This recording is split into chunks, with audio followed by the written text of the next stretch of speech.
আসসালামু আলাইকুম প্রিয় স্বপ্নবাজের দল, আশা করব তোমরা ভালো আছো।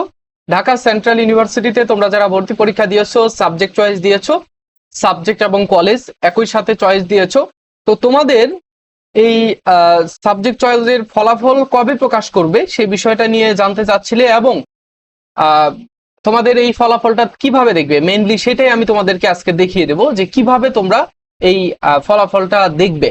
আচ্ছা, ফলাফল দেখার উপায় হচ্ছে দুইটা।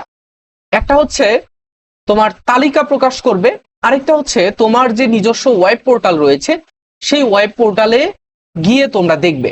ঠিক আছে, দুইটা পদ্ধতি। একটা হচ্ছে তালিকা প্রকাশ করবে, প্রত্যেকটা আলাদা আলাদা ইউনিটের আলাদা আলাদা তালিকা প্রকাশ করবে। সেই তালিকা অনুযায়ী সিরিয়াল নাম্বার অনুযায়ী তোমার সাবজেক্ট অথবা কলেজ কোনটা আসলো সেটা দেখা যাবে। ঠিক আছে, যেমন আমি গত বছরের হিসেব যেটা সেটা নিয়ে আমি বলছি, এবং এই বছর তারা নোটিশে যতটুকু আমাদের জানিয়েছে ঠিক ততটুকুই আমি তোমাদের জানানোর চেষ্টা করছি। এখানে তারা বলেছে যে তালিকা প্রকাশ করবে, এবং শুধু তালিকাই প্রকাশ করে না, এটা যদিও তারা না বলে, তারা ওই ওয়েবসাইটের নিজস্ব যে পোর্টাল রয়েছে, প্রোফাইল রয়েছে, সেখানে গিয়ে তারা সেটা দেখানোর চেষ্টা করে। আমরা যদি এইখানে লগ ইন করার চেষ্টা করি সিরিয়াল নাম্বার অথবা জিমেইল দিয়ে, তো আজকে কিন্তু আমাদের লগ ইন করা খুব মুশকিল হয়ে যাচ্ছে। ঠিক আছে, আমি এই যে আইডি পিন সবকিছু দিয়ে লগ ইন করার চেষ্টা করলাম, এখানে দেখা যাচ্ছে যে log in failed, please check your credential and try again. এখানে অর্থাৎ তোমার ওয়েবসাইটের একটা ঝামেলা রয়েছে বা সার্ভার ডাউন হয়েছে, অথবা তোমরা অনেকেই চেষ্টা করছো তো সেই জন্য সার্ভার ডাউন হইতে পারে, অথবা তোমার এই যে ক্রেডেনশিয়াল ভুল, অর্থাৎ তথ্যগুলো যেগুলো দিয়েছো সেইগুলো ভুল। তো এইটার কারণেও তোমার এই সমস্যাটা হতে পারে। তো অধিকাংশ শিক্ষার্থী তারা সঠিক ক্রেডেনশিয়াল বা তথ্যগুলো দিয়েছে, কিন্তু তারপরে ভুল দেখাচ্ছে। এটা তোমরা নির্দিষ্ট একটা সময় এমনিতেই জয়েন করতে পারবে বা ঢুকতে পারবে।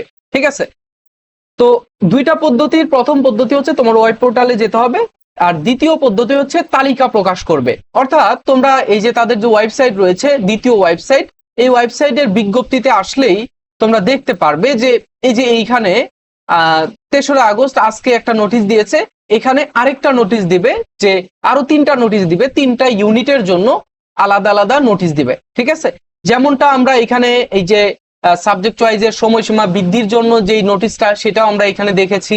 তারপরে আমাদের এই যে সাবজেক্ট চয়েস শুরু হয়েছে বা ভর্তির যে নোটিশ, ভর্তির নোটিশ, ঠিক আছে, এই যে ভর্তি সংক্রান্ত বিজ্ঞপ্তি, এটাও আমরা এখানে দেখেছি।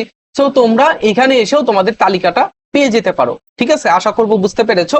তো এইভাবে তোমরা তোমাদের ওয়েবসাইটে ঢুকে তোমাদের যেই ইয়ে রয়েছে, তোমাদের রেজাল্ট রয়েছে, সেই রেজাল্টটা তোমরা জানতে পারবে ইনশাল্লাহ।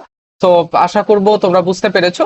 তো সবাই রাত 10টার পরে থেকে ট্রাই করিও, এবং যদি ওয়েবসাইটে ঢুকতে না পারো তাহলে তোমরা কিছুক্ষণ ওয়েট করে তারপরে আবার ট্রাই করো। ঠিক আছে, তো আজকে পর্যন্তই, দেখা হচ্ছে পরবর্তীতে।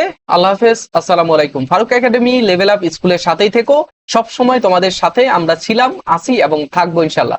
সো চ্যানেলটা সাবস্ক্রাইব করবে, তোমরা সাবস্ক্রাইব করলে, একটা লাইক করলে, একটা কমেন্ট করলে আমাদের একটু অনুপ্রেরণা বাড়ে, আমরা তোমাদের আরো তথ্য দেওয়ার জন্য অনুপ্রাণিত হই। ঠিক আছে, তো দেখা হচ্ছে পরবর্তীতে। আল্লাহ হাফেজ, আসসালামু আলাইকুম।